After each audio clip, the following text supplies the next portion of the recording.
Reading through the Bible in 1 year, August 29th. 1 Samuel chapters 21 through 22. 1 Corinthians chapter 3. Ezekiel chapter 1 and Psalm 37. Then David came to Nob, to Ahimelech the priest, and Ahimelech came trembling to meet David, and said to him, Why are you alone, and no one is with you? And David said to Ahimelech the priest, The king has commanded me with a matter, and said to me, Let no one know anything about the matter which I am sending you, on the matter which I am sending you, and which I have commanded you. And I have directed the young men to a certain place. So now, what do you have on hand? Give 5 loaves of bread into my hand, or whatever can be found. And the priest answered David and said, There is no ordinary bread on hand, but there is the consecrated bread, if only the young men have kept themselves from women. This consecrated bread is the bread of showbread, which only the priests are to eat.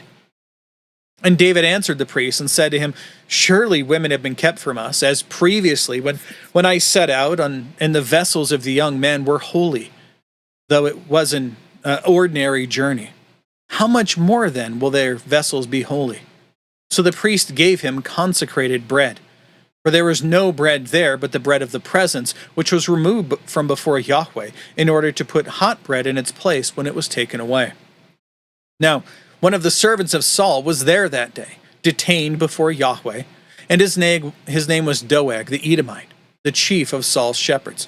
And David said to Ahimelech, Now, is there not a spear or a sword on hand?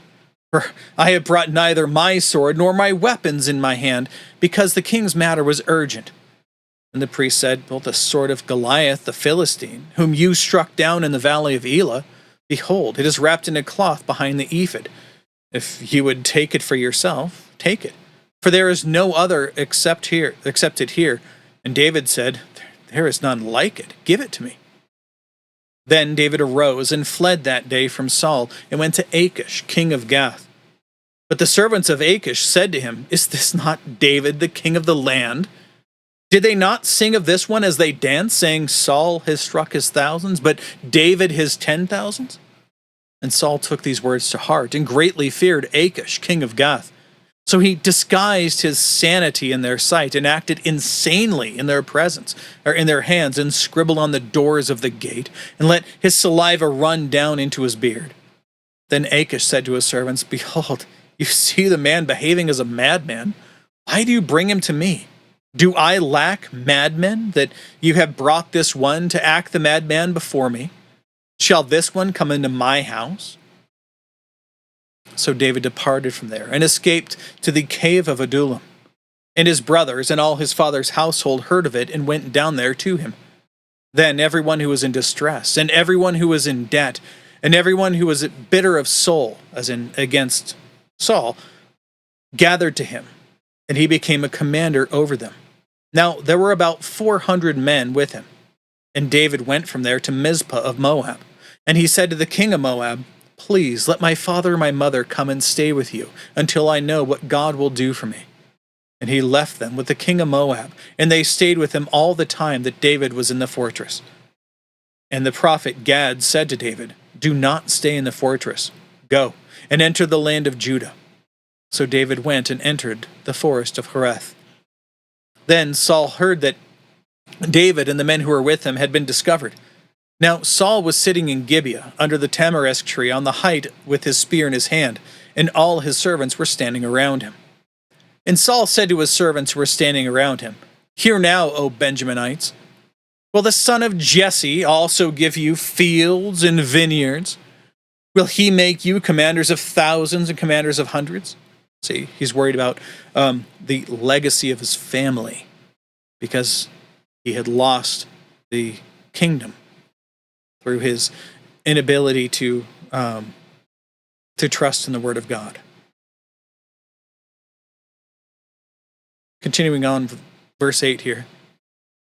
For all you have conspired against me, so that there is no one who reveals in my ear when my son, speaking of Jonathan, cuts a covenant with the son of Jesse. And there is none of you who is sorry for me, or reveals in my ear that my son has caused my servant to rise up against me, to lie in ambush, as it is this day. Again, this is the fear that he has. He assumes that David is out to get him. But as we'll see, he most certainly is not. Verse 9, Then Doeg the Edomite, who was standing by the servants of Saul, said, I saw the son of Jesse coming to Nob, to Ahimelech the son of Ahitub. And he asked of Yahweh of him, and gave him provisions, and gave him the sword of Goliath the Philistine. Then the king sent someone to summon Ahimelech the priest, the son of Ahitub, and all his father's household, the priests who were in Nob, and all of them came to the king. And Saul said, Listen now, son of Ahitub. And he answered, Here I am, my lord.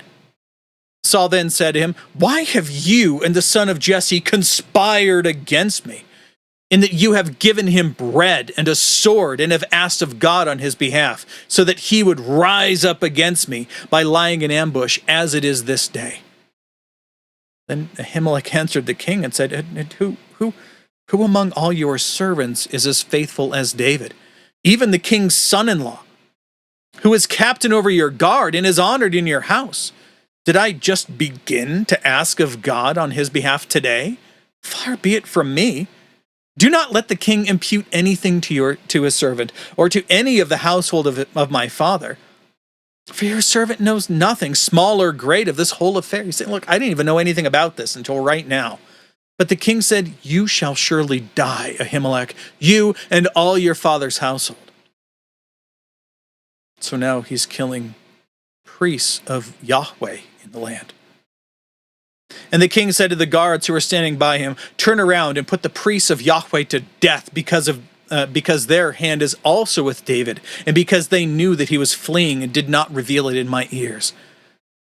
But the servants of the king, rightly, were not willing to put forth their hands to fall upon the priests of Yahweh. Then the king said to Doeg, You turn around and attack the priests. And Doeg the Edomite, who is not part of Israel, turned around and attacked the priests, and he put to death that day 85 men who wore the linen ephod. So he struck Nob, the city of the priests, with the edge of the sword, both men and women, infants and nursing babies, also oxen, donkeys, and sheep he struck with the edge of the sword. But one son of Ahimelech, the son of Ahitub, named Abiathar, escaped and fled to David. And Abiathar told David that Saul had killed the priests of Yahweh. Then David said to Abiathar, I knew on that day, when Doeg the Edomite was there, that he would surely tell Saul, It is I who have turned every person in your father's house, turned against every person in your father's household. He personally takes responsibility for it, for the slaughter of these people. And he says to him, Stay with me, do not be afraid. For he who seeks my life seeks your life, for you are safe with me. Now 1 Corinthians chapter 3.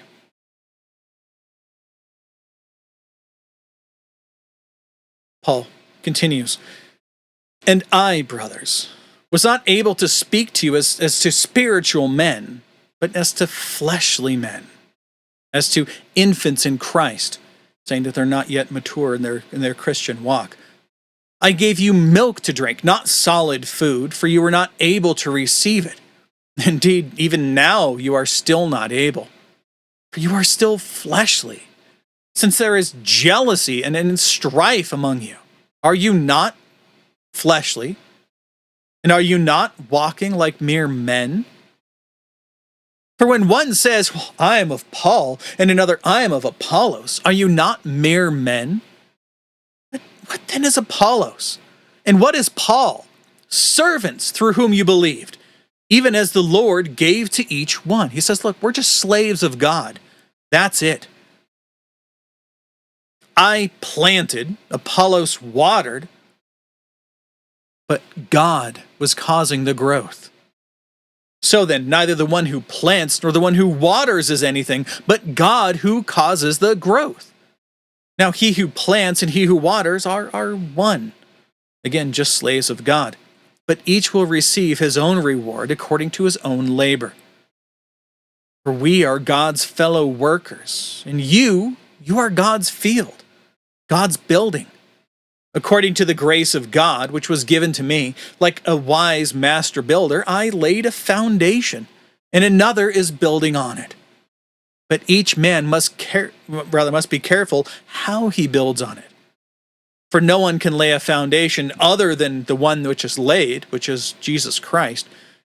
Now, if anyone builds on this foundation with gold, silver, precious stones, wood, hay, or straw, each man's work will become evident, for the day will indicate it, because it is revealed with fire, and the fire itself will test the quality of each man's work. If any man's work, which he has built on it, remains, well, he will receive a reward.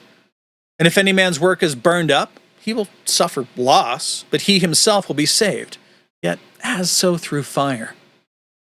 Do you not know that you are a sanctuary of God, and that the Spirit of God dwells within you?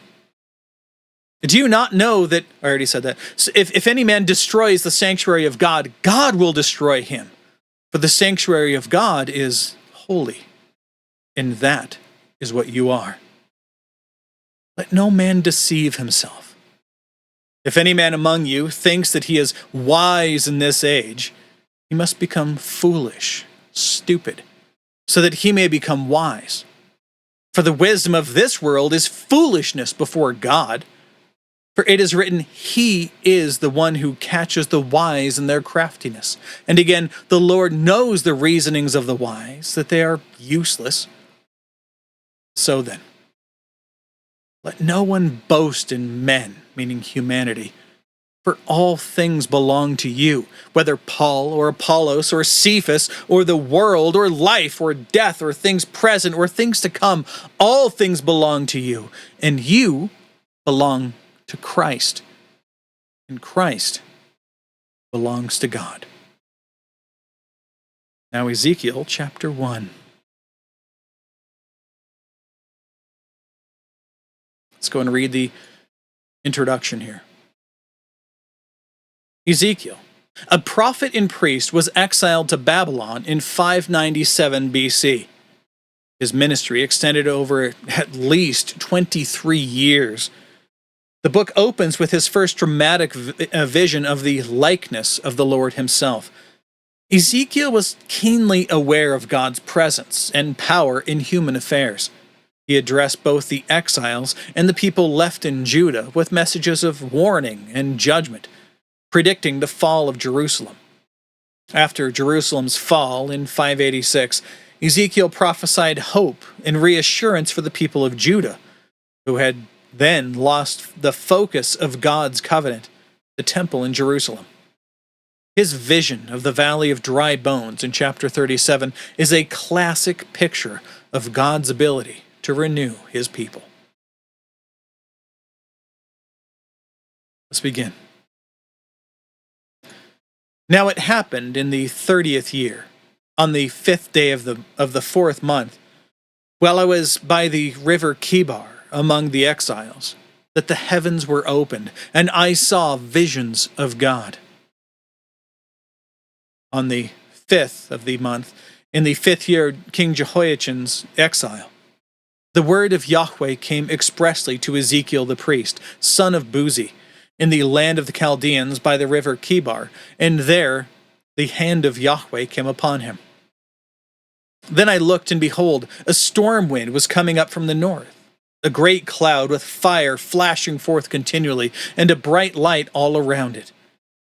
And in its midst, something like the gleam of glowing metal in the midst of the fire. And within it there were figures, like the likeness of 4 living creatures. And this was their appearance. They had the likeness of a man. Each of them had 4 faces and 4 wings. Their legs were straight, and their feet were like a calf's hoof, and they sparkled like the gleam of burnished bronze. And under their wings and on their 4 sides were the hands of a man. As for the faces and the wings of the 4 of them, their wings touched one another, Their faces did not turn as they went, each went straight forward. And as for the likeness of their faces, each had the face of a man. All four had the face of a lion on the right, and the face of a bull on the left, and all four had the face of an eagle. And such were their faces. Their wings were spread out above.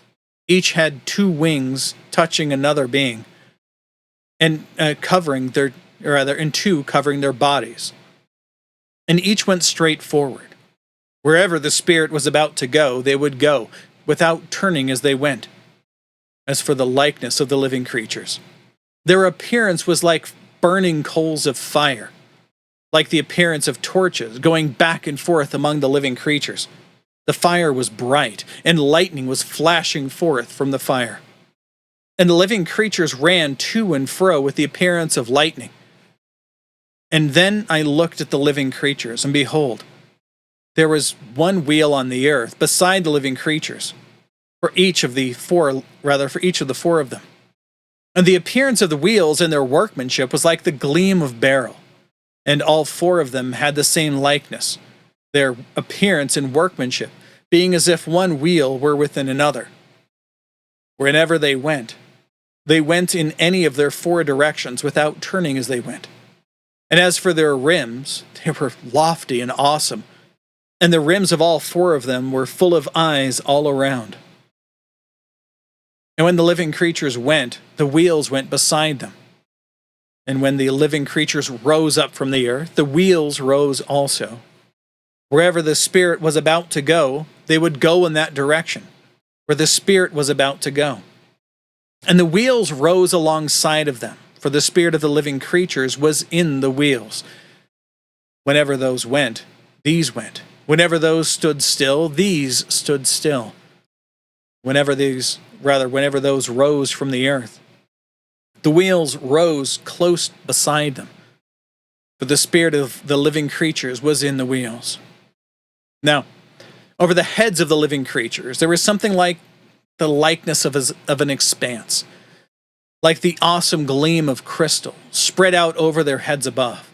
And underneath, the expanse of their wings were stretched out straight, one toward the other. Each one also had two wings covering its body, on the one side and on the other. I also heard the sound of their wings, like the sound of many waters as they went, and like the sound of the Almighty, a sound of tumult, like the sound of an army camp. Whenever they stood still, they dropped their wings. And there came a sound from above the expanse that was over their heads. Whenever they stood still, they dropped their wings. Now, above the expanse that was over their heads, there was something like the likeness of a throne, like sapphire stone in appearance. And upon the likeness of the throne, high up, was the likeness of one with the appearance of a man. Then I saw from the appearance of his loins and upward something like the gleam of glowing metal, with the appearance of fire all around it. And from the appearance of his loins and downward, I saw something with the appearance of fire, and there was radiance all around him, as the appearance of the rainbow in the clouds on a rainy day. So was the appearance of the radiance all around. Such was the appearance of the likeness of the glory of Yahweh. And I saw this, and I fell on my face, and I heard the sound of a voice speaking. What was that voice speaking? We'll find out tomorrow. Let's go ahead and conclude with Psalm 37.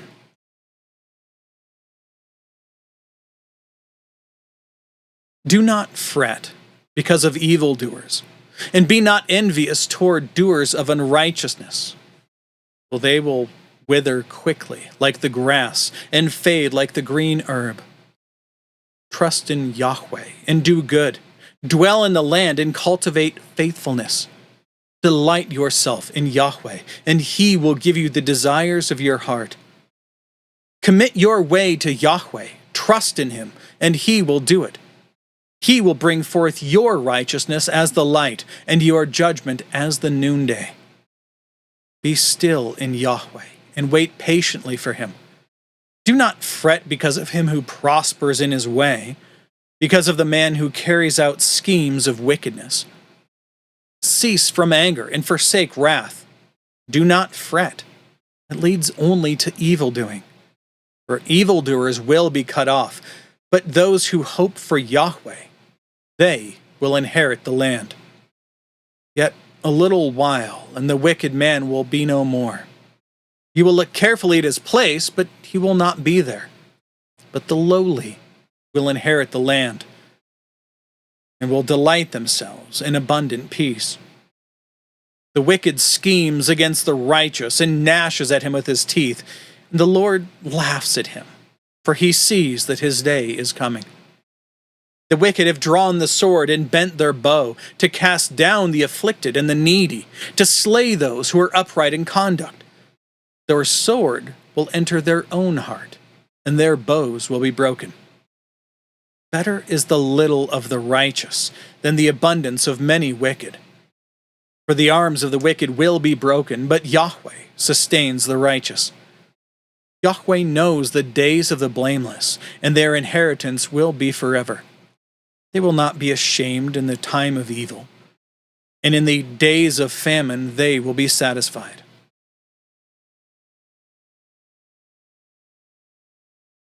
I want to make sure we don't lose the notes here. But the wicked will perish, and the enemies of Yahweh will be like the glory of the pastures. They vanish, in smoke they vanish away. The wicked borrows and does not pay back, but the righteous is gracious and gives.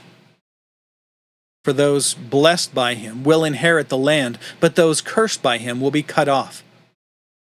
The footsteps of a man are established by Yahweh, and he delights in his way. When he falls, he will not be hurled headlong, because Yahweh is the one who sustains his hand. I was young, and now am old. Yet I have not seen the righteous forsaken, or his seed begging bread. All day long he is gracious and lends, and his seed is a blessing. Depart from evil and do good, so you will dwell there. For Yahweh loves justice, and will not forsake his holy ones. They are kept forever, but the seed of the wicked will be cut off. The righteous will inherit the land and dwell in it forever. The mouth of the righteous utters wisdom, and his tongue speaks justice. The law of his God is in his heart. His steps do not slip. The wicked spies upon the righteous and seeks to put him to death. Yahweh will not forsake him in his hand. He will condemn him. He will not condemn him when he is judged. Hope for Yahweh and keep his way, and he will exalt you to inherit the land. When the wicked are cut off, you will see it. I have seen a wicked, ruthless man spreading himself like a luxuriant tree in its native soil. Then he passed away, and behold, he was no more. I sought for him, but he could not be found. Observe the blameless man, and behold the upright. For the man of peace will have a posterity, but transgressors will altogether be destroyed, will be altogether destroyed. The posterity of the wicked will be cut off, but the salvation of the righteous is from Yahweh. He is their strength in time of distress. Yahweh helps them and protects them. He protects them from the wicked and saves them, because they take refuge in him. That's it for today. That is all of the notes and also all of the reading. God willing, we'll be back tomorrow. Behold the word of the Lord.